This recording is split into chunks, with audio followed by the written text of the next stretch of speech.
Good morning everybody. आज हम लोग प्रोटोजोआ फाइलम के बारे में स्टडी करेंगे। इसके पहले हम लोग एनिमल क्लासिफिकेशन पढ़ चुके हैं और जो एनिमल क्लासिफिकेशन से कुछ इम्पॉर्टेंट जो फीचर्स है, जैसे जर्म लेयर हुए, सिलोमिक कैविटी हुई या सिलोम कह सकते हैं, और फेट ऑफ ब्लास्टोपोर्स, ये सारी चीज़ें का हम लोगों ने पूरा डिटेल से डिस्कशन किया हुआ है।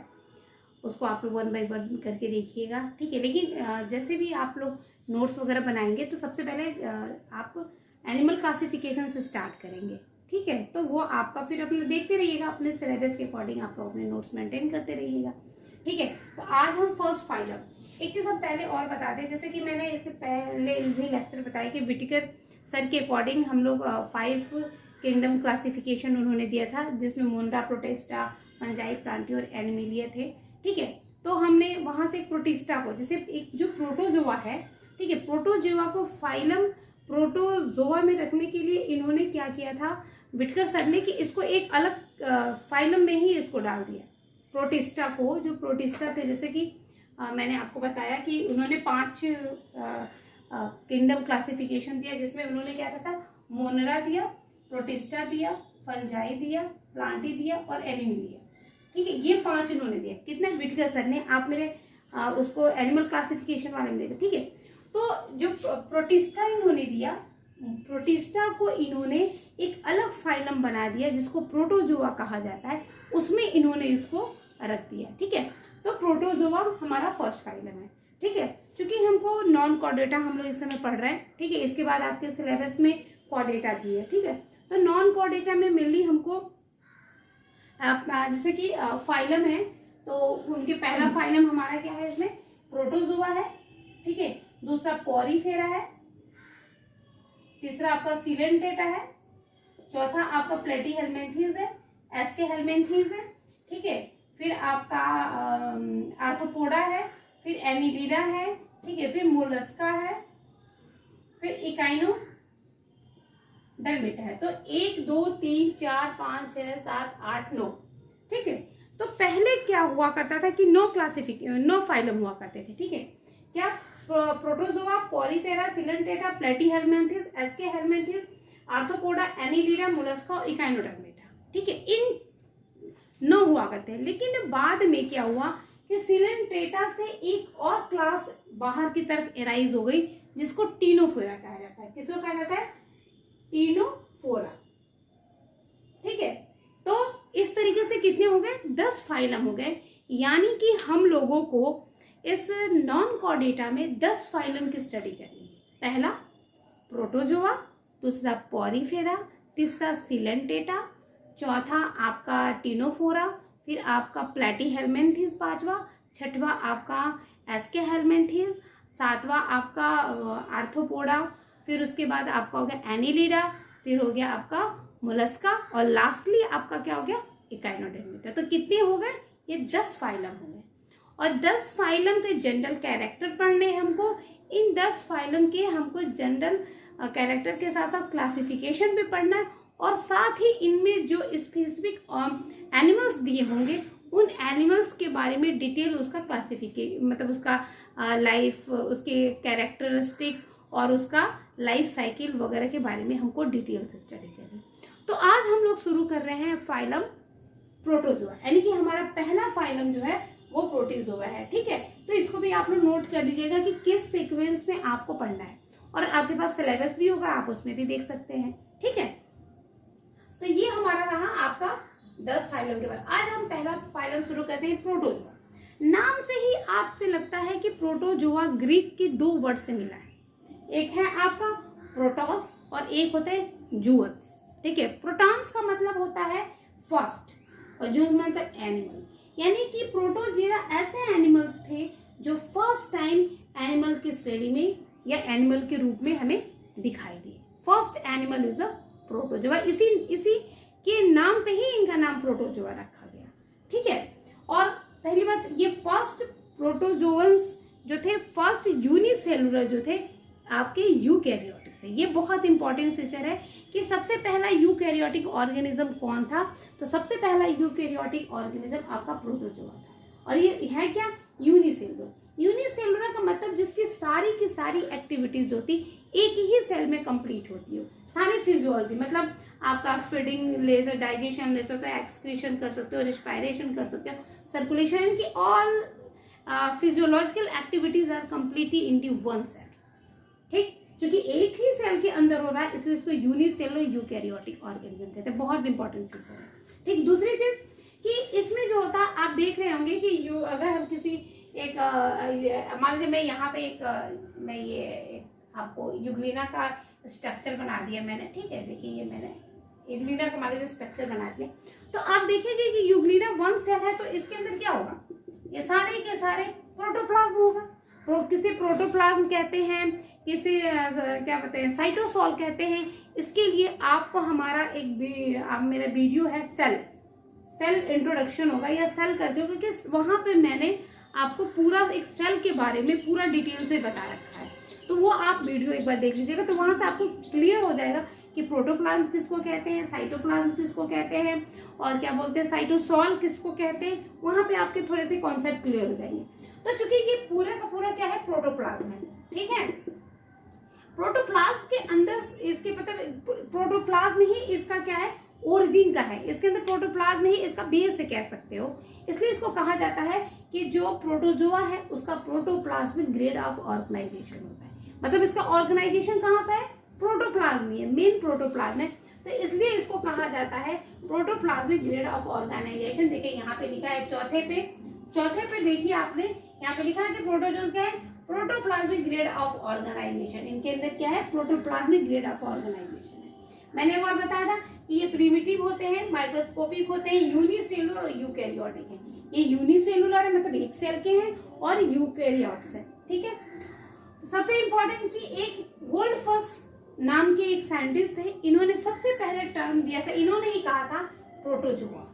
ठीक है, तो ये भी बहुत इंपॉर्टेंट है, इसको भी आप याद करिएगा। दूसरा, स्टडी ऑफ प्रोटोजोआ। प्रोटोजोआ की स्टडी को प्रोटोजूलॉजी कहते हैं। जिस साइंस की वह branch, the branch of science with the study of the protozoans is known as protozoology. ठीक, यानी कि जूलॉजी की वह ब्रांच, ठीक है, जूलॉजी की वह ब्रांच जिसमें प्रोटोजोआ एनिमल्स की स्टडी की जाती है उसको प्रोटोजूलॉजी कहते हैं। ठीक है, नेक्स्ट अब आ जाते हैं, जैसे मान लीजिए कोई भी ऑर्गेनिज्म है। यहाँ पे हम आपको इसके ऊपर वाला थोड़ा सा हम इसको फ्रेश कर देते हैं, जिससे कि हम डिटेल से आपको स्ट्रक्चर बना पाएंगे। ठीक है, एक मिनट। ठीक है, मैं यहाँ पे एक स्ट्रक्चर भी बना करके इसको मैं फ्रेश करती हूँ, उसके बाद में एक स्ट्रक्चर बनाती हूँ। ठीक है,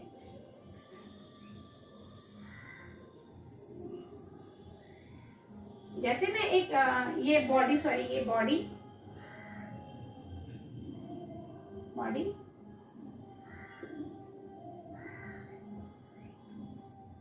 कवरिंग। ठीक, जैसे कि मान लीजिए कि ये हमने आपका ये मैंने यूग्लिना सपोज करी, मैं ये एक स्ट्रक्चर यूग्लिना का बना देती हूँ। ठीक है,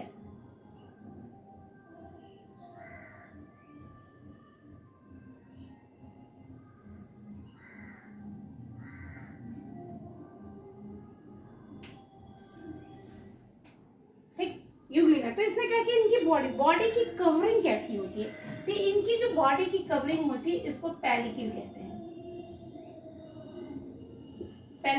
क्या कहते हैं, पेलिकल। मतलब एक इनके जो एनिमल्स ऐसे होते हैं प्रोटोजोन सेल में जिसमें दो टाइप की बॉडी कवरिंग होती है।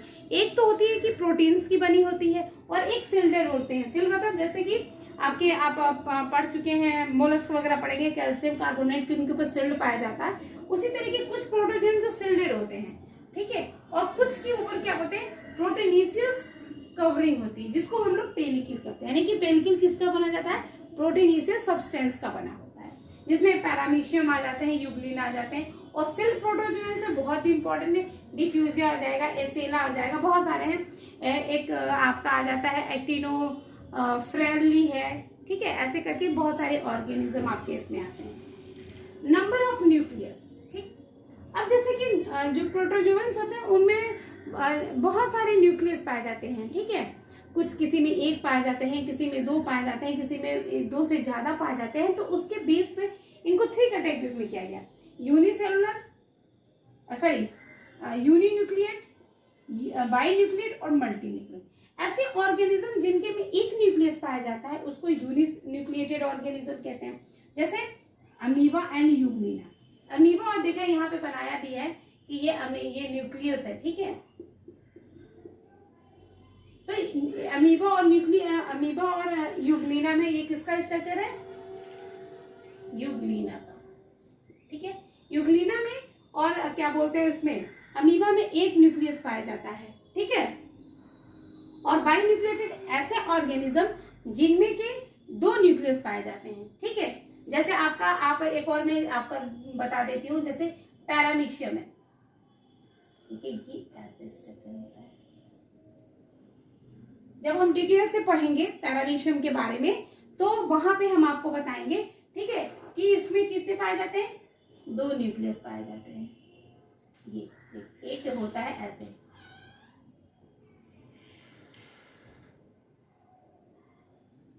ये 2 न्यूक्लियस पाए जाते हैं, ठीक है। एक को बोलते हैं माइक्रो, ये देखिए ये छोटा होता है, थोड़ा सा ये छोटा होता है, इसको बोलते हैं माइक्रो, इसको बोलते हैं मेगा, ठीक है। एक को मैक्रो बोलते हैं, एक को मेगा बोलते हैं। वो किसके केस में, पैरामीशियम। तो देखिए मैंने लिखा कि पैरामीशियम बाईन्यूक्लिएटेड होता है और इसमें क्या होता है, 2 न्यूक्लियस पाए जाते हैं। माइक्रो न्यूक्लियस जो होता है वो स्मॉल होता है और मैक्रो न्यूक्लियस जो होता है वो लार्ज होता है। और मैक्रो न्यूक्लियस जो होता है किडनी सेप्ट होता है, ठीक है। और ये वेजिटेटिव रिप्रोडक्शन के लिए पार्टिसिपेट करता है या उसमें हेल्प करता है। और जो सेक्सुअल रिप्रोडक्शन में आपका माइक्रो न्यूक्लियस जो होता है वो पार्टिसिपेट करता है। आगे चलते हैं, लोकोमोशन।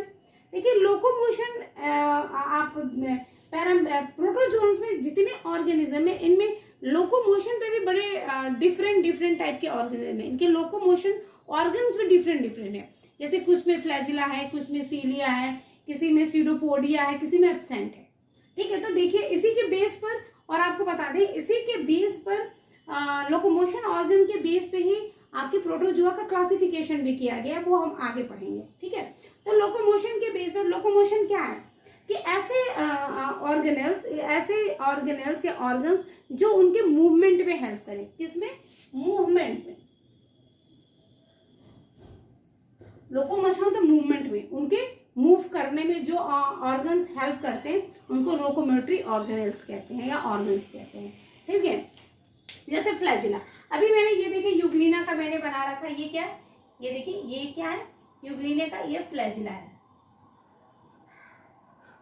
तो यूग्लिना किससे हेल्प करता है, फ्लैजिला से हेल्प करता है मूव करने में, ठीक। और इसी तरह देखिए ये पैरामीशियम में क्या है, पैरामीशियम है।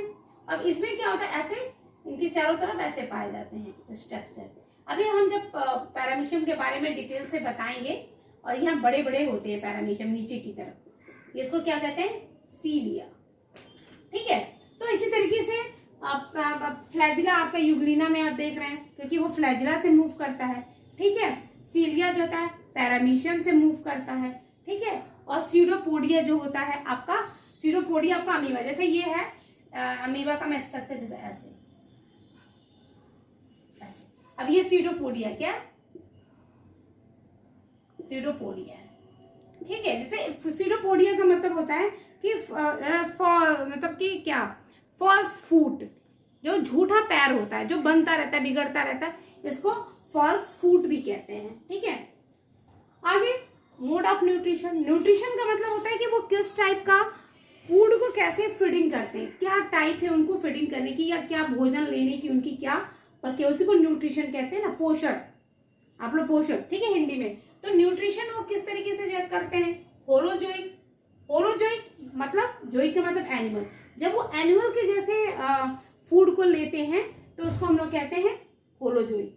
होलोफिटिक जो कि प्लांट के जैसा हो, जैसे यूग्लिना। यूग्लिना एक बहुत इंपॉर्टेंट फीचर है यूग्लिना का, कि यूग्लिना का जो कैरेक्टरिस्टिक होती है फीचर, वो एनिमल के जैसे भी होता है और प्लांट जैसे होता है। ये चीज इसलिए कहा जाता है it is a connective link between plant and animal. इसके बाद दोनों कैरेक्टर होते हैं, किससे, यूग्लिना। क्यों, क्योंकि इसके अब हम जब डिटेल से आपको पढ़ाएंगे तो आपको बताएंगे कि ये इनके में देखें क्लोरोप्लास्ट पाया जाता है। क्या पाया जाता है?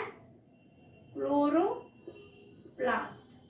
ठीक है, क्लोरोप्लास्ट पाने की वजह से ये फोटोसिंथेसिस की प्रोसेस करते हैं, तो एनिमल के जैसा इनका कैरेक्टर है। और जब अगर लाइट सनलाइट नहीं रहती है तो ये जब ये फोटोसिंथेसिस के क्लोरोप्लास्ट के प्रेजेंस में ये प्लांट के जैसे फोटोसिंथेसिस की प्रोसेस करते हैं और अपना भोजन बना लेते हैं। लेकिन अगर कभी लाइट की डिफिशियंसी हो जाती है, लाइट सनलाइट इनको नहीं मिल पाती है, उस कंडीशन में ये एनिमल के जैसा बिहेव करते हैं। ठीक है, तो यूग्लिना हो गया इसका एग्जांपल।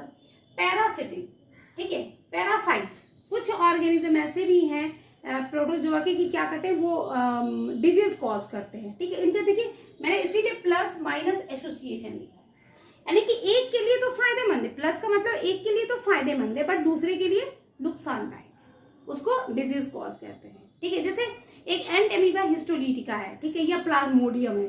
ठीक है, यहाँ पे मैंने प्लाज्मोडियम का यहाँ पे लिखा है, लेकिन प्लाज्मोडियम क्या है, ये वो है प्रोटोजोन है जिसके द्वारा मलेरिया होता है। जो मलेरिया होता है ना, मच्छर काटते हैं, तो मच्छर के काटने से मलेरिया नहीं होता है।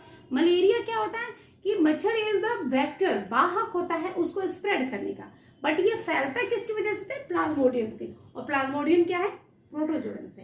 ठीक है, इनके ये पैरासाइट्स होता है, इनके पास ना तो फ्लैजिला होता है ना तो सीलिया होता है मूव करने के लिए, क्योंकि जरूरत ही नहीं है ना, इनका खाना पीना तो आराम से इनको मिल जा रहा है। तो इसीलिए इनके लिए तो प्लाज्मोडियम के लिए तो ठीक है कि रहते हैं हमारे बॉडी में, लेकिन हमारे लिए क्या करते हैं? डिजीज कॉज करते हैं। तो उनके लिए प्लस है, हमारे लिए माइनस है। इसलिए पैरासिटिज्म को प्लस माइनस एसोसिएशन भी कहा जाता है। इसी तरह सिम्बियोटिक है, सिम्बियोटिक का मतलब दोनों के लिए प्लस प्लस है। ठीक है, तो एक जैसे ट्राइकोनिम्फा बहुत इंपॉर्टेंट है। ट्राइकोनिम्फा जो होता है, जो टर्माइट होता है, टर्माइट के गट में पाया जाता है और सेलुलोज का डाइजेशन में हेल्प करता है। टर्माइट के लिए तो बेनिफिट हुआ, यानी कि उसको रहने की जगह भी हो गया, और टर्माइट का जो सेलुलोज उसने खाया, टर्माइट मतलब जो लकड़ियों को खाया उसमें सेलुलोज होता है, तो सेलुलोज के डाइजेशन में हेल्प करता है। ठीक है, तो ये सिम्बियोटिक यानी कि प्लस प्लस बोलता है कि प्लस प्लस एसोसिएशन किसका है, तो वो सिम्बियोटिक का है। ठीक, आता है कॉमन्सिलिज्म। ठीक है, कॉमन्सिलिज्म प्लस जीरो का एसोसिएशन होता है। कॉमन्सिलिज्म में प्लस जीरो का मतलब एक के लिए फायदेमंद है लेकिन एक के लिए कोई दिक्कत नहीं है, नुकसानदायक भी नहीं है, फायदेमंद भी नहीं है। जैसे कि एंटीमीबा कोलाई, ये एंटीमीबा कोलाई जो होती है हमारे इंटेस्टाइन के कोलन में पड़ी रहती है। ठीक है, और वो उसमें पड़ी रहती है। ठीक है, और उससे हमें कोई प्रॉब्लम नहीं होती है। ठीक है, लेकिन एंटीमीबा कोलाई के लिए क्या होती है, वो एक स्पेस मिल जाता है, उसको शेल्टर का स्पेस मिल जाता है और वो हमारे इंटेस्टाइन के कोलन में रहती है। नंबर ऑफ कंट्रेक्टाइल वैक्यूल, ये भी बहुत कंट्रेक्टाइल वैक्यूल किसमें हेल्प करते हैं? ऑस्मो रेगुलेशन में। किसमें? Osmo regulation. ऑस्मो रेगुलेशन क्या है? देखिए बहुत इंपॉर्टेंट टर्म है कंट्रेक्टाइल वैक्यूल। ऑस्मो रेगुलेशन का मतलब मेनली आप ये समझ जाइए कि उनके बॉडी के अंदर जो वाटर का और आयंस का जो कंसंट्रेशन होता है या ऑस्मोलैरिटी को मेंटेन रखता है। ठीक है, अभी इसके बारे में डिटेल से जब हम आगे और पढ़ेंगे एनिमल के बारे में, तो वहां पे हम आपको ऑस्मो रेगुलेशन क्या है, कंट्रेक्टाइल वैक्यूल का फंक्शन क्या है, वहां पे आपको डिटेल से बताएंगे। ठीक है, यहाँ पे ऑस्मोलैरिटी से समझ लीजिए। ठीक है, अब देखिए कि कुछ ऐसे ऑर्गेनिज्म होते हैं जिसमें कि कंट्रेक्टाइल वैक्यूल प्रेजेंट होती है, कुछ ऐसे होते हैं कि कंट्रेक्टाइल वैक्यूल एब्सेंट होती है। तो जैसे प्रेजेंट है, ठीक है, प्रेजेंट हुई तो जैसे आपका पैरामीशियम, जैसे यहाँ पे मैंने बनाया है ना, ये देखिए इसकी कंट्रेक्टाइल वैक्यूल यहाँ होती है एकदम यहाँ पे। इनके पास दो कंट्रेक्टाइल वैक्यूल होती है, किसके पास? पैरामीशियम के। ठीक है, पैरामीशियम के पास दो कंट्रेक्टाइल वैक्यूल होते थे और यूग्लिना के पास एक होती है। तो इसी तरह देखिए प्रेजेंट एंड एब्सेंट, यानी कि यहाँ पे देखो 1 और 2, यानी कि पैरामीशियम में दो होता है। देखिए मैंने यहाँ पे बना दिया, दो कंट्रेक्टाइल वैक्यूल होता है, दो इसमें न्यूक्लियस भी होता है, और अमीबा हुई, यूग्लिना हुआ, इन सब में क्या होता है, एक्सेप्ट्रा यहाँ कर दीजिए, वन ही टाइप का आपका कंट्रेक्टाइल वैक्यूल होता है। दूसरा एब्सेंट, कुछ ऐसे ऑर्गेनिज्म होते हैं जिनमें ये एब्सेंट होते हैं, जैसे पैरासाइट। अब ऑर्गेनिज्म के बॉडी, किसी ऑर्गेनिज्म के अंदर पैरासाइट पड़ा है, उसको कुछ करने की जरूरत है, उसको तो पका पकाया अच्छा सा भोजन मिल रहा है, वो खा रहा पड़ा हुआ है, उसको क्या जरूरत है कि ऑस्मो रेगुलेशन करने की जरूरत क्या है, डाइजेशन करने की जरूरत क्या, कुछ भी करने की जरूरत नहीं है। तो वहां पे कंट्रेक्टाइल वैक्यूल एब्सेंट होती है। दूसरा है मेराइन। जो मेराइन ऑर्गेनिज्म होते हैं, जब मेराइन वाटर में जो प्रोटोजोन्स होते हैं उनके अंदर भी कंट्रेक्टाइल वैक्यूल है। एक क्वेश्चन और ये आता है कि अगर उनको मेराइन ऑर्गेनिज्म को फ्रेश वाटर में रख दिया जाए तो क्या होगा, तो उनके अंदर ऑन स्पॉट कंट्रेक्टाइल वैक्यूल का फॉर्मेशन हो जाता है, लेकिन जैसे ही वो मेराइन वाटर में जाते हैं फिर वो डिसअपीयर हो जाता है। ठीक है, आगे रिप्रोडक्शन 12, ये 12वां है character of the protozoa. Reproduction, देखिए रिप्रोडक्शन जो होता है, चूंकि ये आप पहले ही मैंने बता दिया कि ये फर्स्ट ऑर्गेनिज्म है, फर्स्ट एनिमल है, ठीक है, तो इनमें बहुत एडवांस टाइप का रिप्रोडक्शन नहीं, मतलब सेक्सुअल रिप्रोडक्शन बड़ा एडवांस टाइप का नहीं होता है, लेकिन फिर भी कुछ ऑर्गेनिज्म में ये कहते हैं रिप्रोडक्शन को रिपोर्टेड किया गया है। कुछ भी क्या है कि एसेक्सुअल रिप्रोडक्शन, जैसे एसेक्सुअल रिप्रोडक्शन जो होता है बाइनरी फिजन के द्वारा हो जाता है, फिर बडिंग हो जाती है, फिर स्पोरुलेशन हो जाता है, ठीक है, जिसमें मोस्ट कॉमन है binary fission, very very important. ये मैक्सिमम जितने भी प्रोटोजोन्स है उनके अंदर बाइनरी फिजन पाया जाता है। अब देखिए बाइनरी फिजन सिंपल टाइप का भी बाइनरी फिजन होता है, जैसे अमीबा है उसमें सिंपल टाइप का बाइनरी फिजन होता है, लेकिन यूग्लिना है, अब ये यूग्लिना में क्या होता है, बाइनरी फिजन होगा तो ये ऐसे यूग्लिना जो है एकदम लॉन्गिट्यूडनल बाइनरी फिजन होता है, ठीक, वहां से कट जाता है, ठीक। पैरामीशियम है तो इसमें ट्रांसवर्स होता है, ये यहां से कट जाता है, ठीक है। तो binary fission is the most important कह सकते हो, या मोस्ट कॉमन टाइप का रिप्रोडक्शन होता है किसमें, प्रोटोजोन में। दूसरा आ जाता है आपका सेक्सुअल रिप्रोडक्शन। सेक्सुअल रिप्रोडक्शन में बहुत सारे ऐसे प्रोटोजोन्स है जिसमें रिपोर्टेड नहीं है, ठीक है, जैसे यूग्लिना हुआ, इसमें अमीबा हुआ, इसमें सेक्सुअल रिप्रोडक्शन जो है रिपोर्टेड नहीं है, लेकिन आपका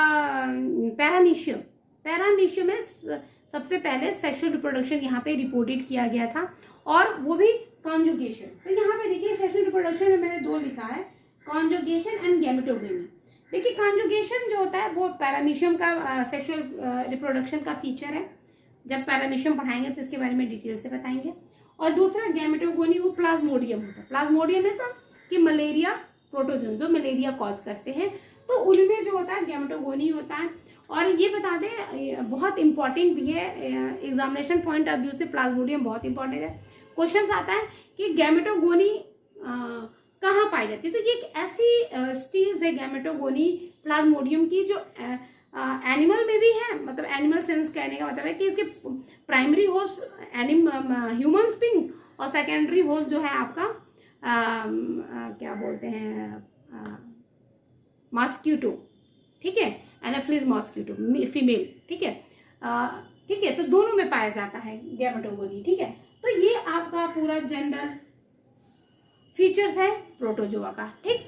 इसके बाद में हम एक वीडियो डालेंगे आपका क्लासिफिकेशन का, और फिर उसके बाद 1 by 1 उसके ऑर्गेनिज्म का हम वीडियो डालेंगे, ठीक है।